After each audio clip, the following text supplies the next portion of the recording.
Kemarin kita sudah belajar bagaimana cara agar lingkungan sekolah yang kotor bisa menjadi bersih. Masih ingatkah kalian bagaimana caranya? Ya benar, kita harus membersihkan ruang kelas dan pekarangan sekolah. Sampah-sampah yang kotor dan berserakan harus segera disapu. Semua warga sekolah harus memiliki rasa malu jika lingkungan sekolahnya kotor. Untuk itu, kita harus segera membersihkan lingkungan sekolah. Hari ini kita akan belajar bagaimana cara menjaga kebersihan ruang kelas. Masih ingatkah kalian apa arti kebersihan? Kebersihan merupakan sebagian dari iman. Yuk kita lihat penjelasannya. Apa saja manfaat kebersihan kelas? Manfaat kelas bersih dan sehat. Kelas terlihat lebih indah, memberikan kenyamanan saat belajar, terhindar dari penyakit. Semua siswa di dalamnya menjadi sehat. Kelas enak dipandang. Nah, sekarang apakah kalian tahu kegiatan apa saja yang bisa dilakukan di kelas? Lihat gambar berikut ini. Ini adalah kegiatan yang dilakukan oleh Boni dan teman-temannya. Anak-anak, Iya, Bu. hari ini Ibu akan mengadakan kerja bakti membersihkan kelas dalam rangka memperingati Hari Lingkungan Hidup Sedunia. Kelas yang bersih dan rapi akan membuat kita sehat dan rajin belajar. Silahkan. Teman-teman, ayo kita bersama-sama membersihkan kelas. Supaya lebih mudah, kita bagi tugas menjadi 4 kelompok. Jojo menyapu lantai, Iya, Bu. Coki mengepel, Nina mengelap debu di meja, dan Boni membersihkan jendela. Ayo, kita mulai bekerja. Ayo. Sudah selesai. Wah, kelas kita jadi rapi dan bersih. Jika kita bekerja sama, pasti semuanya menjadi mudah dan cepat selesai. Halo anak-anak, Ibu punya kabar gembira untuk kalian. Ibu menyiapkan hadiah buat semua karena kalian pandai membersihkan kelas. Jadi anak-anak, membersihkan kelas bersama-sama membuat pekerjaan menjadi lebih mudah, Lebih ringan, lebih cepat, kerjasama menyenangkan. Ayo teman-teman semua, mari kita bekerja sama, membersihkan kelas kita agar menang di dalam lomba. Ayo teman-teman semua, mari kita bekerja sama, membersihkan kelas kita agar menang di dalam lomba. Kerja sama membantu kita, pekerjaan cepat selesai dan mudah. Ayo kita bekerja sama agar kelas kita menjadi juara. Hey, ayo teman-teman. Setelah melihat video tadi, kita dapat mengetahui jenis-jenis kegiatan kebersihan yang bisa dilakukan di dalam kelas, yaitu menyapu dan mengepel lantai, menata meja dan kursi, menghapus papan tulis, mengelap jendela, dan membuang sampah pada tempatnya. Sekarang, alat-alat kebersihan apa saja yang bisa digunakan untuk membersihkan kelas? Ada sapu, lapel, moceng, apalagi ya? Sekarang, bagaimana jika kelas kita kotor? Apa akibatnya? Akibat kelas kotor. Jika kelas kotor, banyak sampah berserakan, maka tidak enak dilihat. Sampah yang ada menjadi sarang nyamuk, menimbulkan bau tidak sedap, juga menyebabkan sumber penyakit, sehingga kita mudah terserang sakit. Oleh sebab itu, anak-anak semua, jagalah kebersihan kelas kalian ya. dari pembelajaran hari ini, kita sudah tahu bagaimana cara untuk menjaga kebersihan ruang kelas dan alat-alat kebersihan yang digunakan, serta contoh kebersamaan di kelas.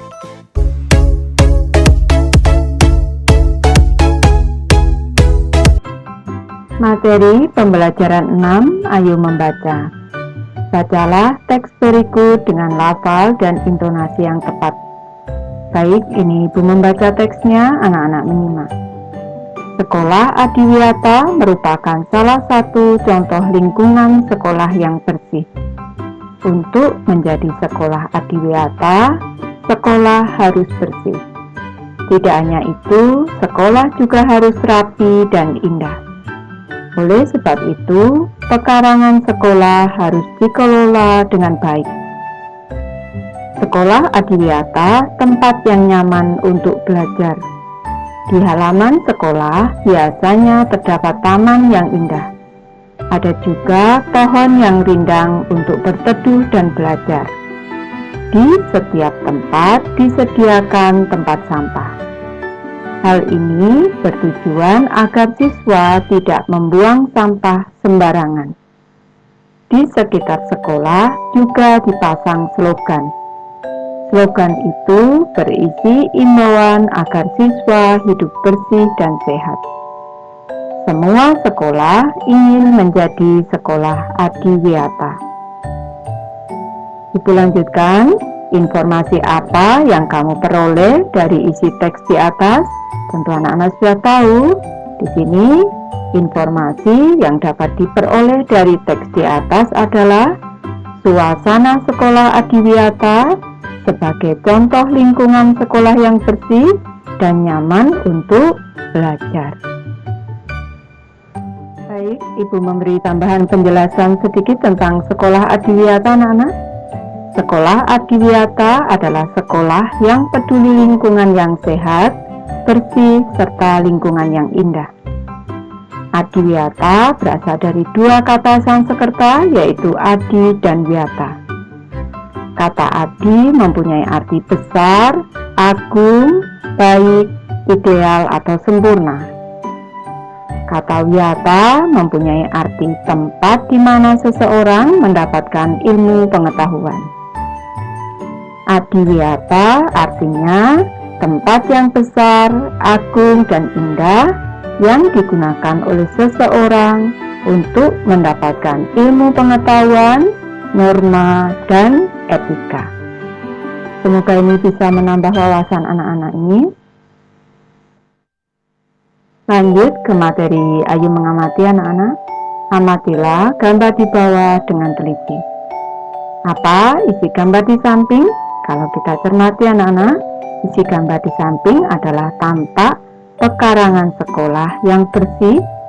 Ini karena tidak ada sampah berserakan, sampah masuk ke tempat sampah indah atau asri anak-anak. Ini sedap dipandang mata, enak dipandang mata, juga rapi. Di sini tanaman tumbuh subur dan tertata dengan rapi. Bagaimana dengan lingkungan sekolahmu? Tentu anak-anak berharap memiliki sekolah yang memiliki pekarangan bersih, indah, dan rapi juga. Lanjut ke materi ayo menulis. Amati pekarangan sekolahmu. Apa saja yang kamu lakukan agar pekarangan sekolahmu bersih? Tuliskan hasil pengamatanmu pada kolom berikut. Ini Ibu memberi satu alternatif anak-anak. Anak-anak boleh membuat laporan yang lain, tidak harus sama dengan Ibu. Cara menjaga pekarangan sekolah agar tetap bersih. Pekarangan sekolah yang bersih merupakan lingkungan yang sehat. Agar lingkungan sekolah tetap bersih, semua warga sekolah harus menjaga kebersihannya. Cara menjaga kebersihan pekarangan sekolah yaitu dengan cara membersihkan pekarangan sekolah setiap hari, membuang sampah di tempatnya dengan memilah sampah basah dan sampah kering. Selain itu, dengan cara merawat tanaman di pekarangan sekolah agar tumbuh subur dan tertata rapi. Lanjut ke materi ayo berdiskusi. Semua warga sekolah bertanggung jawab menjaga kebersihan sekolah. Semua warga sekolah harus menunjukkan sikap hidup dalam kebersamaan. Hidup dalam kebersamaan merupakan wujud dari persatuan. Hidup dalam kebersamaan banyak manfaatnya. Sebaliknya, tidak hidup dalam kebersamaan juga ada akibat buruknya. Coba diskusikan dengan temanmu. Apakah manfaat hidup dalam kebersamaan di sekolah? Diskusikan dengan temanmu apa akibatnya jika tidak hidup kebersamaan di sekolah. Baik, ini peta pikiran anak-anak. Persatuan di sekolah itu memiliki banyak manfaat. Di antaranya, ibu memberi 5 contoh. Anak-anak nanti bisa memberi contoh yang lain. Yang pertama, kegiatan belajar mengajar berjalan lancar. Apabila terjadi persatuan antara semua warga kelas, baik guru dan siswa, maka kegiatan belajar mengajar akan berjalan lancar. Yang kedua, lingkungan sekolah bersih, indah, dan rapi. Karena adanya persatuan di sekolah, anak-anak hidup rukun akan bersama-sama menjaga kebersihan sekolah, sehingga lingkungan sekolah menjadi bersih, indah, dan rapi. Selanjutnya, suasana sekolah tertib, aman, dan damai. Kalau anak-anak di sini menjaga kerukunan antar semua warga sekolah, tentu akan tercipta suasananya tertib, aman, tidak ada perselisihan, tidak ada pertengkaran, dan juga damai. Selanjutnya, siswa merasa nyaman belajar di sekolah karena sekolahnya bersih, indah, rapi, aman, tertib, maka anak-anak merasa nyaman belajar. Selanjutnya, pekerjaan bisa diselesaikan dengan mudah dan cepat. Misalnya, tugas kelompok ataupun pekerjaan membersihkan lingkungan sekolah akan mudah diselesaikan dan juga cepat anak-anak kalau diselesaikan dengan bersama-sama dalam suasana kebersamaan atau persatuan. Selanjutnya, akibat tidak ada persatuan di sekolah. Ini banyak akibat buruknya anak-anak. Kalau tidak ada persatuan di sekolah, tidak ada kebersamaan dan kerukunan di sekolah, akibatnya kegiatan belajar mengajar akan terganggu. Kegiatan belajar mengajar terganggu karena antara warga di kelas ini tidak hidup rukun. Guru menerangkan, mungkin siswa tidak mau mendengarkan dengan baik sehingga kegiatannya akan terganggu. Selanjutnya, lingkungan sekolah kotor dan tidak terawat. Karena tidak ada persatuan di sekolah, anak-anak egois masing-masing, mengutamakan egoisme masing-masing, tidak mau merawat sekolah, maka lingkungan sekolah akan kotor dan tidak terawat. Selanjutnya, sering terjadi perselisihan.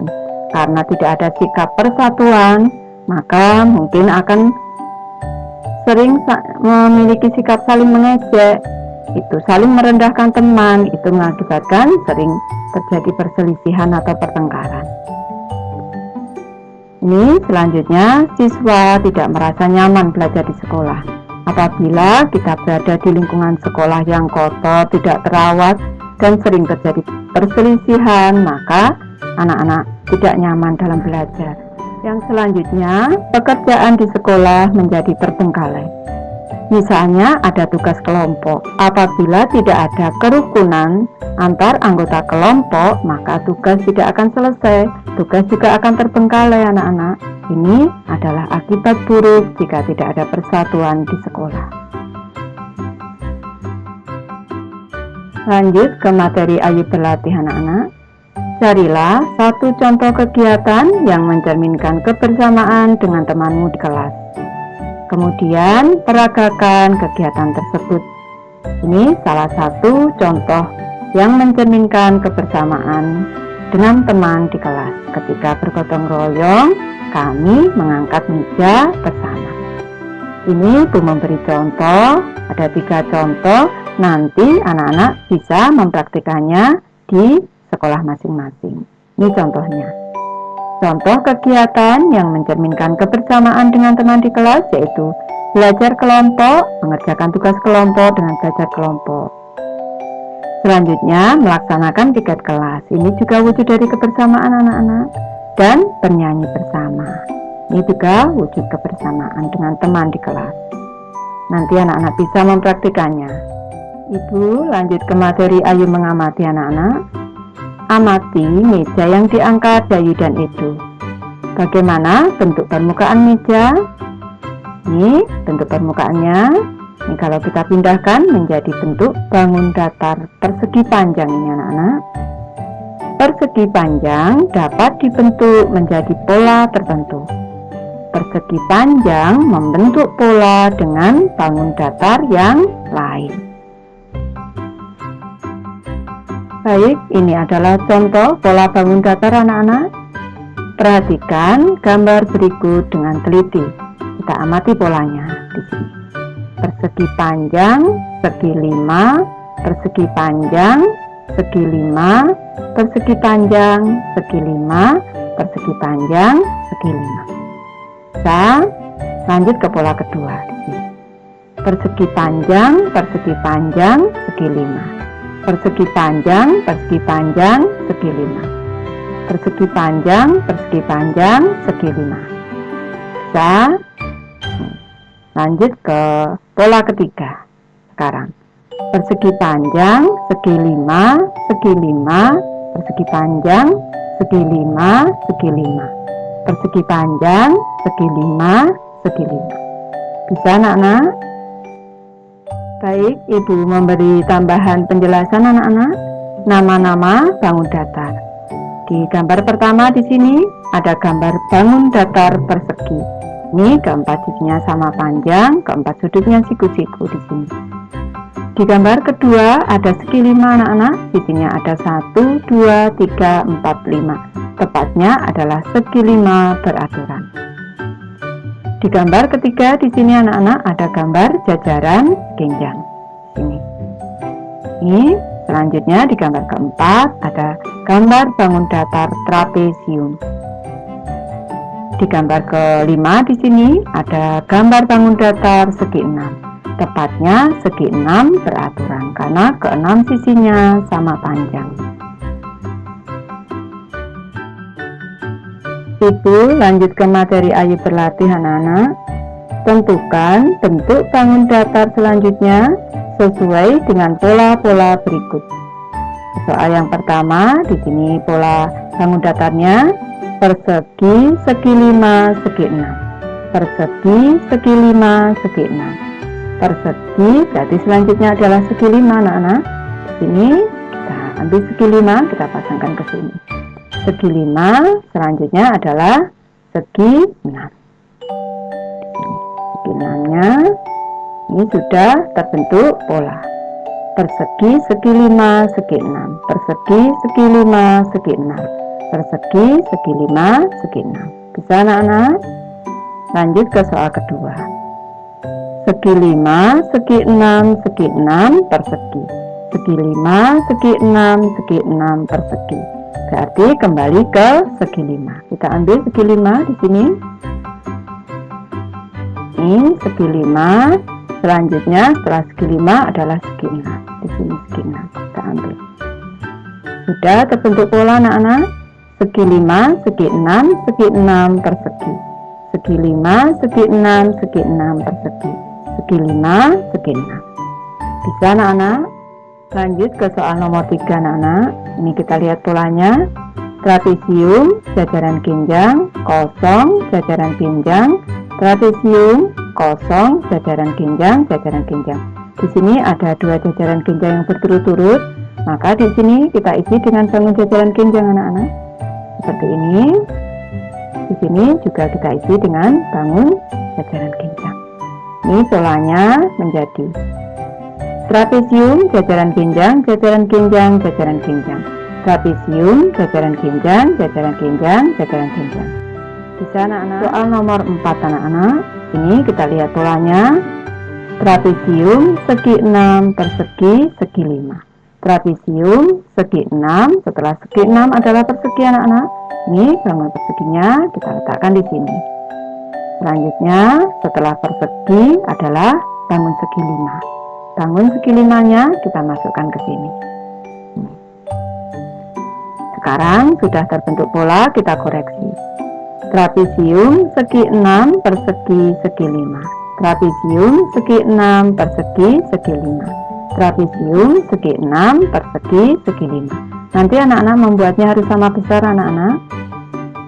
Lanjut ke soal kelima. Di sini lingkaran, persegi, trapesium, segi 6, segi 5. Lingkaran, persegi, setelah persegi adalah trapesium anak-anak. Kita ambil di sini trapesium. Setelah trapesium adalah segi 6. Kita ambil segi 6 ke sini. Setelah segi 6, segi 5. Kita ulangi polanya. Lingkaran, persegi, trapesium, segi 6, segi 5. Lingkaran, persegi, trapesium, segi 6, segi 5. Bisa anak-anak? Ibu sudah selesai membahas materi ini. Terima kasih anak-anak sudah menonton. Semoga ini bermanfaat, membantu anak-anak belajar. Terima kasih.